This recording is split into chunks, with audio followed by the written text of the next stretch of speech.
ଅନ୍ୟା ସେ ନିଜେ ଅନନ୍ୟା ନା ଜମାରୁ ନୁହଁ। ବାଲ୍ୟସୁଲଟରୁ ଖସି ଆସିଥିବା ଖାଲି ଏମିତି ଖଡ଼ିଟିଏ ସିଏ, ଯିଏ ଯେମିତି ଗାରେଇ ପାରିଲା ତାକୁ। ସେ ଖାଲି ଅନ୍ୟର ଇଚ୍ଛା ପୂର୍ତ୍ତି ପାଇଁ କାହାର ବି ସିଲଟରେ ତା ଇଚ୍ଛା ମୁତାବକ ଆକୃତିଟିଏ ନେଇଯାଏ। ଖାଲି ଆଲୋକର ଧାରଟିଏ ପାଲଟେ ତା ପରିବାରର ଘଞ୍ଚ ଅନ୍ଧାରରେ। ଅଭାବକୁ ଘୋଡ଼େଇବାକୁ ଚେଷ୍ଟା କରେ ଅନେକ ଥର, ଅଣ୍ଟାରୁ କାନି ଫିଟେଇ ଅନିଚ୍ଛାରେ ଉନ୍ମୁକ୍ତ ହେଇ ବି ପାରେ କାହା ଆଗରେ।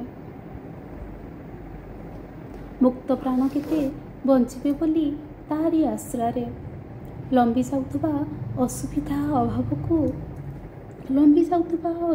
ଅଭାବକୁ ଜୁଡ଼ା କରି ଗୁଡ଼େଇ ହେଇ ବାହାରି ପଡ଼େ ରାଜରାସ୍ତାକୁ। ଛିନ୍ନ ଛିନ୍ନ କରି ନିଜକୁ ଯୋଡ଼ୁଥାଏ ତା ପରିବାରର ଭାଗ୍ୟ।